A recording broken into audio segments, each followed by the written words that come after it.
আপনারা দেখেছেন সৌম্য সরকারকে ফেরত নিয়ে এসেছি। তিনি সব অনেক অভিজ্ঞ একজন খেলোয়াড়, প্রায় ৮০টার মতো ওডিআই খেলে ফেলেছেন, প্রায় ১০ বছর ধরে খেলছেন এবং গত বছরের শেষে নভেম্বরের দিকে ওয়েস্ট ইন্ডিজের বিপক্ষেই তার ব্যাটিংয়ে যথেষ্ট সফলতা আছে এবং সেই দলটার সঙ্গে আমরা খেলছি। তো লিটন দাস যেহেতু নেই দলে, তিনি সেটা তো জানেন, অবশ্য একজন অভিজ্ঞ খেলোয়াড় হিসেবে আমরা সেখানে নিয়ে এসেছি সৌম্য সরকারকে। এবং দলের মিডল অর্ডারটা যথেষ্ট ভুগেছে, প্রায় সবাই বলতে পারেন ভুগেছে, রান খরায় আছে। তো সেই জায়গাতে আমরা মাহিদুল ইসলাম অঙ্কনকে এনেছি। আমরা 2027-এ নেক্সট বিশ্বকাপটা ওয়ানডে ইন্টারন্যাশনালে বাংলাদেশ খেলবে, সেখানের কলেবরটাকে বৃদ্ধি করার জন্য যারা সম্ভাব্য কম্পিটেন্ট থাকবেন তার মধ্যে থেকে মাহিদুল ইসলামের নামটা, অঙ্কনের নামটা নিশ্চয়ই অনেক উজ্জ্বল। তো তাকে এনে এই ডেপথটা বাড়িয়েছি, যেখানে টিম ম্যানেজমেন্ট এবং ক্যাপ্টেনের একটা চয়েস থাকবে। এবং এখানে যারা ব্যাটিং খুব একটা ভালো করতে পারেনি, এক দুজনকে কিছু ম্যাচের জন্য ব্রেক আমরা দিতে পারবো, সেই সুযোগটাও এখানে তৈরি করে দেওয়া হয়েছে অঙ্কনকে নিয়ে।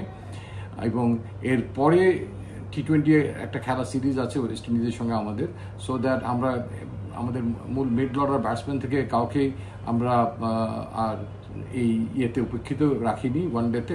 সবাই যারা দলের সঙ্গে ট্রেনিংয়ে থাকে, তো সেই কারণেই মিড অর্ডারে জাস্ট একটা অ্যাড করা হয়েছে, এখান থেকে কাউকে আর বিয়োগ করা হয়নি এবং দলটা 16 জনেরই রাখা হয়েছে। ওয়েস্ট ইন্ডিজের সঙ্গে আমরা 18 তারিখ থেকে প্রথম আমাদের ওডিআই সিরিজটা খেলতে যাচ্ছি এবং তার জন্য ইতিমধ্যে দল ঘোষণা করা হয়েছে, আপনারা সেটা দেখেছেন নিশ্চয়ই।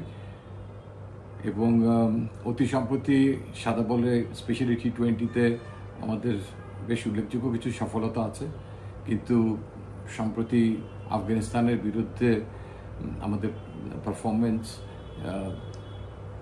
আমাদের নিকট অতীতের সাফল্যকেও অ্যাবসলিউটলি ম্লান করে দিয়েছে।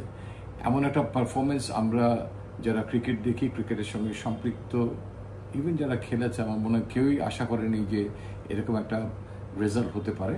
তবে এটা ঠিক, এটা একদম এক্সপোজড হয়েছে আমাদের দুর্বলতা, আমাদের ব্যাটিংয়ের দুর্বলতাগুলো স্পেশালি ফুটে উঠেছে। সেগুলো আমাদের ডেফিনেটলি যত দ্রুত সম্ভব তা ওভারকাম করতে হবে। তবে আমাদের প্রতিপক্ষ এখন ওয়েস্ট ইন্ডিজ, আমরা আবুধাবি সেই পিচেও খেলছি না, হোমের নিজের মিরপুরের উইকেটে খেলছি এবং প্রতিপক্ষেও রশিদের মতো কিংবা অন্যান্য যে স্পিনার যারা ছিল অত্যন্ত উঁচু মানের, সেরকম স্পিনারদেরও মুখোমুখি হতে হচ্ছে না। এটা আমাদের জন্য একটা কিছুটা রিলিফের পয়েন্ট। এবং যে কষ্টটা বই বেড়াতে হচ্ছে প্লেয়ারদেরকে এখন, স্পেশালি যে এরকম একটা পরাজয় আমরা এত অল্প সময় পিচে অকুপাই করেছি, আমরা নিয়মিতভাবে 50 ওভার ব্যাট করতে পারছি না এবং এখন এই আফগানিস্তানের সঙ্গে তো একদমই হাফ অফ দ্য কোটাও আমরা ঠিকভাবে খেলতে পারিনি। তো এটা বুকে বয়ে নিয়ে বেড়ানোটা অত্যন্ত কঠিন একটা খেলোয়াড়ের জন্য এবং শারীরিক এবং মানসিক ক্লান্তিতে সম্পূর্ণ আচ্ছন্ন আছে প্লেয়াররা, এ ব্যাপারে কোনো সন্দেহই নেই। তবে এই দ্রুত মাঠে ফেরত আসা যেমন বিট চ্যালেঞ্জিং, যে আপনার এরকম একটা মাইন্ড সেট আপ থেকে, বিধ্বস্ত অবস্থা থেকে মাঠে ফেরত আসা, ঠিক একইভাবে আমি মনে করি যে দ্রুত সফলতার মুখ দেখে ভালো ক্রিকেট খেলে আমার মনে হয় যে গ্লানিটা আমরা আফগানিস্তানের সঙ্গে করেছি ব্যাটিংয়ে স্পেশালি, সেটার থেকে আমরা নিজেদেরকে রিকভার করে একটা সফলতার জায়গায় নিয়ে আসতে পারবো বলে আমি মনে করি। আর এই দলটা আপনারা দেখেছেন, এই দলে আফগানিস্তানের সঙ্গে যে দলটা আমরা খেলেছিলাম সেখান থেকে বোলিং ডিপার্টমেন্টে আমরা 5 সিমারের জায়গায় নাহিদ রানাকে দলে রাখিনি, সেখানে 4 জন আগের সিমার রয়ে গেছে। এবং আমাদের ওপেনিংটা বরাবরই একটু সফল হচ্ছে না, স্পেশালি 50 ওভারের খেলা আমরা চাই যে একটু ডিপে পর্যন্ত যেন কেউ খেলতে পারে। সাইফ হাসান তার কাজটা করে দিচ্ছে, তাকে আরও একটু বেটার করতে হবে, তার ইনিংসটা লম্বা করতে হবে। তার পাশাপাশি আমরা সেই জায়গাতে আপনারা দেখেছেন সৌম্য সরকারকে ফেরত নিয়ে এসেছি। তিনি সব অনেক অভিজ্ঞ একজন খেলোয়াড়, প্রায় 80টার মতো ওডিআই খেলে ফেলেছেন, প্রায় 10 বছর ধরে খেলছেন এবং গত বছরের শেষে নভেম্বরের দিকে ওয়েস্ট ইন্ডিজের বিপক্ষেই তার ব্যাটিংয়ে যথেষ্ট সফলতা আছে এবং সেই দলটার সঙ্গে আমরা খেলছি। তো লিটন দাস যেহেতু নেই দলে, তিনি সেটা তো জানেন, অবশ্য একজন অভিজ্ঞ খেলোয়াড় হিসেবে আমরা সেখানে নিয়ে এসেছি সৌম্য সরকারকে।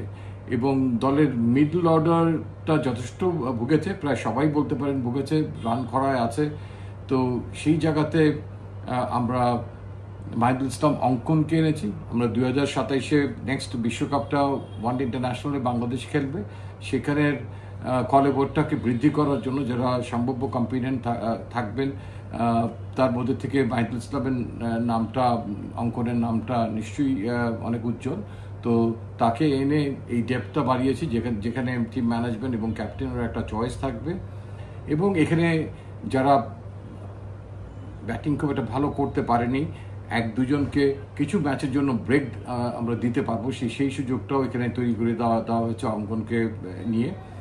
এবং এরপরে T20 একটা খেলা সিরিজ আছে ওয়েস্ট ইন্ডিজের সঙ্গে আমাদের, সো দ্যাট আমরা আমাদের মূল মিড অর্ডার ব্যাটসম্যান থেকে কাউকেই আমরা আর এই ইয়েতে উপেক্ষিত রাখিনি ওয়ানডেতে।